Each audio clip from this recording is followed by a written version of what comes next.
Le Paris Saint-Germain est en train de mener une véritable guerre contre le football de sélection. À 8 mois de la Coupe du Monde, c'est la guerre entre le Paris Saint-Germain et l'équipe de France. Hier, Barcola est arrivé à Clairefontaine en sachant pertinemment qu'il n'allait pas s'y éterniser. Examen à la main, il a passé une RM le matin même et il est venu constater sa lésion à l'ischio-jambier droit. Quelques heures plus tôt, le PSG a indiqué qu'il ne voulait pas que son joueur joue pendant le rassemblement. La FFF a alors annoncé son forfait en précisant dans son communiqué que Barcola a été touché depuis le match contre l'Atalanta Bergame, soit il y a 3 semaines. Selon les médias français, dater la blessure n'est pas vraiment anodin puisque l'on peut interpréter cela comme un pic envers le Paris Saint-Germain. D'ailleurs, la FFF souligne que les échanges entre Liverpool et le Real Madrid pour Konaté et Mbappé sont fluides, mais ne précise pas qu'avec le Paris Saint-Germain et le dossier de Barcola, ce fut le même cas. Certains au sein du PSG ou l'entourage de Barcola ont pu interpréter ça comme une façon de mettre la faute sur le club parisien. Et ça, le Paris Saint-Germain ne l'a absolument pas du tout apprécié et a également réagi par un communiqué en remettant en cause l'honnêteté du staff médical de l'équipe de France. Le Paris Saint-Germain a pris connaissance avec étonnement du communiqué de presse publié par la Fédération française de football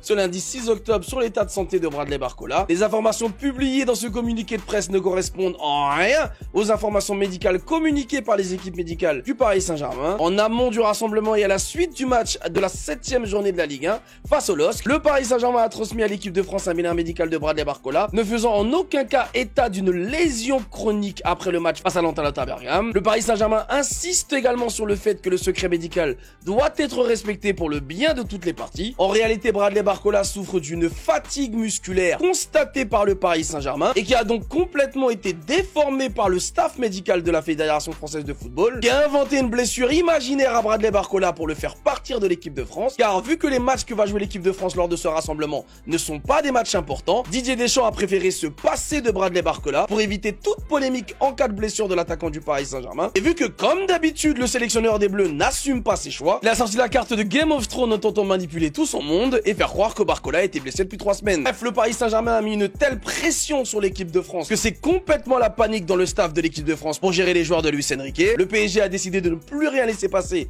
à l'équipe de France, que ce soit les blessures ou même la communication. Et désormais l'équipe de France ainsi que son sélectionneur sont prévenus. Il est de retour. Et non, je suis pas en train de vous parler de David Boly, le latéral droit du Paris Saint-Germain qui est complètement remis de sa blessure. Pour rappel, David Boly, c'est le petit crack au poste de latéral droit qui, selon Luis Enrique, pourra remplacer Achraf Hakimi lorsque ce dernier ira à la CAN. Il a joué ce dimanche avec les U19 et tout s'est bien passé. Il devrait donc logiquement intégrer le groupe pro du Paris Saint-Germain d'ici quelques semaines. Mais là, nous parlons bien d'un joueur dont personne n'attendait réellement le retour. Il s'agit de Lucas Hernandez, le défenseur qui vient tout juste de retrouver l'équipe de France, avait prévenu en début de saison. Il allait nous pondre une saison incroyable histoire de tout reconquérir, sa place chez les Bleus, son poste de titulaire au Paris Saint-Germain ainsi que regagner la Ligue des Champions avec le PSG. Motivé comme jamais à l'ancien joueur du Bayern Munich, nous a pondu 3 matchs cette semaine complètement incroyables compte tenu du niveau qu'il affichait la saison dernière. En retrouvant sa motricité, sa mobilité mais surtout sa hargne et son envie de faire mal à l'attaquant d'en face, Lucas Hernandez est clairement de retour à son meilleur niveau pour nous faire des matchs de daron comme il l'a fait contre le LOSC. Et ça, en cette période de blessure, le Paris Saint-Germain en a... On m'a envoyé la vidéo d'un frérot qui disait que Zahir Emery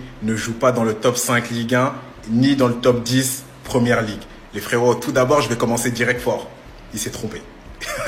Il s'est trompé. Tout d'abord parce qu'il y a des gens qui disent que Zahir Emery, il est limité techniquement.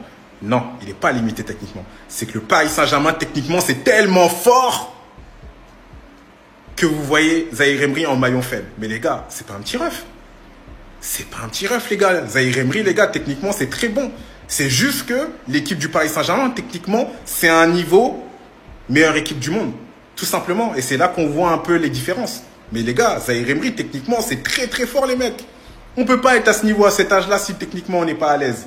Et les gars, déjà en Ligue 1, il est titulaire partout.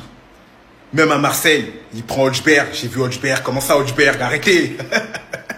Les gars, il est titulaire à Marseille, il est titulaire à Lyon, il est titulaire à Lille. Les gars, arrêtez un peu vos conneries, les frérots. Parce qu'en fait, comme je vous ai dit, Paris, ils sont tellement forts que vous êtes déconnectés de la réalité.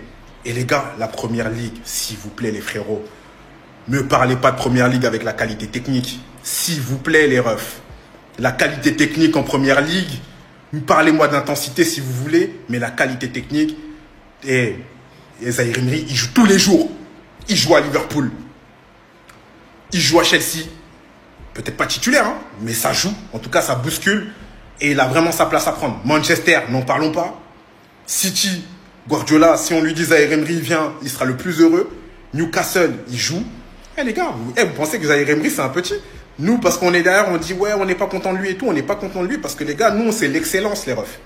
Le Paris Saint-Germain, c'est l'excellence. C'est pour ça qu'on voit les défauts. Mais les gars, par rapport à vos autres équipes que techniquement, vous n'êtes pas plus fort que le Paris Saint-Germain, Zaïre Emery, vous allez croire que c'est un crack. Il va arriver chez vous, vous allez commencer à dire « Ouais, le Paris Saint-Germain, ils l'ont pas bien utilisé. C'est une dinguerie, Zaïre Emery. » Parce que les frérots, le Paris Saint-Germain est tout simplement trop fort. C'est pour ça que je le prends bien, ce poste-là, parce que ça montre qu'on est la meilleure équipe du monde.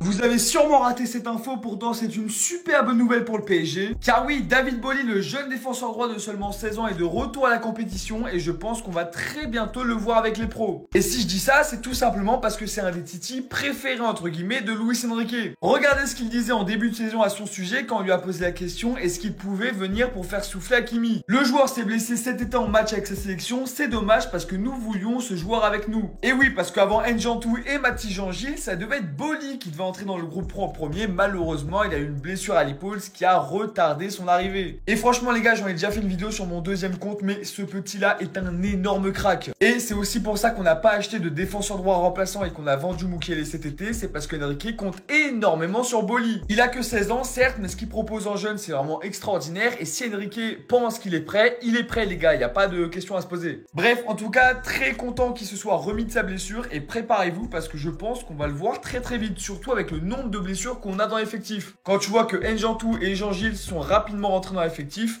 c'est le prochain. L'Île-de-France, c'est le plus grand vivier du monde, c'est pas des blagues, c'est pas des blagues.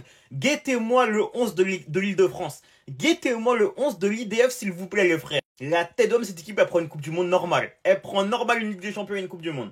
Bon, dans les cages, on commence par Alphonse Areola. Bon, j'avoue que là, pour le coup, c'est pas fou. J'avoue, c'est pas fou, mais c'est pas dégueu non plus, ça va. En plus, avec moi, dans mon livre, même s'il est né en Guyane, il a grandi en Île-de-France, mec Maignan. Donc, dans mon livre, tu peux mettre mec Maignan, t'as capté? À droite, Jules Koundé, les gars. Charnière, Konaté Saliba. À gauche, Ferland Mendy. Bon, Ferland Mendy, c'est plus trop ça, j'avoue. Mais les gars, la défense, elle pète. Les gars, c'est une dinguerie, la défense, carrément. C'est une dinguerie de voir ça. Le mitard, hein. Kanté, Manu Koné, Rabiot. Guettez-moi le milieu de fou furieux, s'il vous plaît. Les trois à leur top niveau, un excellent niveau. Guettez-moi le milieu de fou. Ça manque peut-être un peu de création, mais Koné va pouvoir l'apporter un petit peu. Donc, clairement, les gars, c'est très sexy, on va pas se mentir. Et l'attaque Kingsley Coman, Mbappé, Nkunku. Guettez comment ça va vite, s'il vous plaît. Ça vient de Paname, les frères. Et ça, sans compter la petite gênée qui arrive, les Matistel, les Seny Mayulu, les Warren Zaïre Emery, tu vois, tous les trucs comme ça, là, les gars, la tête de WAM, hein. Je vous promets, Wilson Odobert, il y a du beau monde, il y a du beau monde, les gars, faut se le dire. C'est le meilleur vivier du monde. Voilà la différence entre des individualités et un collectif. Vous voyez tous les joueurs du Paris Saint-Germain, le 11, qui a remporté la Champions League, il a coûté 470 millions d'euros. Di Maria, Neymar, Mbappé ont coûté 465 millions d'euros. Eux en haut, en une saison, ils ont remporté la Ligue des Champions. Eux, en 7 ans, ils en ont été incapables. Et c'est ce que Liverpool est en train de faire. Liverpool fait la même erreur que le Paris Saint-Germain. Liverpool, 515 millions d'euros de recrutement cet été, est en train de se vautrer, 3 défaites d'affilée, mais voilà, c'est ça qui a fait la différence.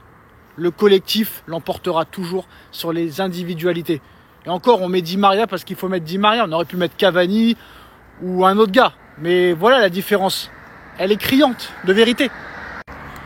Et dans la vie, en général, c'est pareil, hein. Mais là, très clairement, tu vois les 11 joueurs que tu as à ta disposition. Tu as gagné la LDC en 1 an ou 2. Et avec eux, en 7 ans, tu en as été incapable. Il n'y a eu que des crises, des polémiques.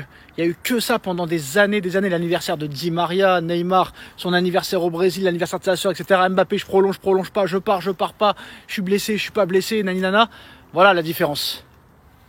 Warren Zaïre Emery en conférence de presse. Il y a la Coupe du Monde cet été, c'est un objectif. Mais Warren, tu n'as plus de buzz. Genre là, dans un des pires milieux de terrain que j'ai vu depuis des années en équipe de France pour affronter des vieilles équipes, tu n'as déjà pas ta place. Et tu crois qu'à la Coupe du Monde, tu vas y être. La réalité, c'est que Warren, il a été mis en avant pour son âge et pour son exceptionnel niveau de jeu qu'il avait à l'époque face à des équipes mid de Ligue 1, pas dans les grands matchs. Et maintenant, les gens, au fur et à mesure, se rendent compte que c'est un bon milieu, voire un très bon milieu. Mais ce n'est pas un milieu de classe mondiale, ce n'est pas un milieu de top niveau. Et je me mouille, attrapez mon col si vous voulez, il fait tâche dans le milieu de terrain du PSG. La prestation pondue face à Barcelone la semaine dernière, c'est à montrer dans toutes les écoles de cirque. Donc voilà, chez Warren, il y a peut-être juste un travail psychologique à faire pour qu'il redevienne fort. En attendant, il se fixe des objectifs, c'est bien, mais tu n'as pas du tout le niveau pour être milieu de terrain en équipe de France. Un monde où Mbappé fait une carrière de loser, hein. Il y a un monde où il fait une carrière de loser, les gars. Alors attention, quand je dis carrière de loser, ce n'est pas péjoratif. C'est plutôt une carrière d'éternel second. Dans le sens où Mbappé, c'est un mec qu'on projetait Ballon d'Or, tout comme Neymar, tout comme Thierry Henry, tout comme Zlatan, et même Iniesta, on aurait pu le projeter Ballon d'Or. À tel point, ces 5 joueurs sont exceptionnels, les gars. À tel point, ces 5 joueurs sont des légendes du football. À tel point, ces 5 joueurs ont su dominer leur sport, les gars. Et maintenant, quand on prend un peu de recul, on voit que dans 3 ans, Mbappé a 30 ans, qu'il a fait 8 fois le top 10 du Ballon d'Or, mais qu'il n'a toujours pas pris le Ballon d'Or, les gars. Et je le répète, dans 3 ans, il aura 30 ans. Je dis pas qu'il prendra jamais le Ballon d'Or parce que je pense qu'il en prendra encore aujourd'hui. T'as vu, moi je reste persuadé que Mbappé prendra un Ballon d'Or. Mais le problème, c'est que l'ère Mbappé, je dis pas qu'elle arrive à son terme. Ce que je dis, c'est que la nouvelle génération est déjà présente. Et en fait, ça ressemble vraiment au syndrome Neymar, t'as capté? Dans le sens où le Ney, les gars, on le projetait très haut. Alors lui, il y a les blessures, chose que Mbappé n'a pas, qu'on soit bien d'accord. Cependant, là où on voyait Neymar dominer, prendre le Ballon d'Or, la gênée juste après, donc celle de Mbappé, est arrivée. Et la gênée de Neymar, Neymar du coup n'était plus dans la gênée actuelle, tu vois ce que je veux dire, la gênée qu'on voit tout prendre.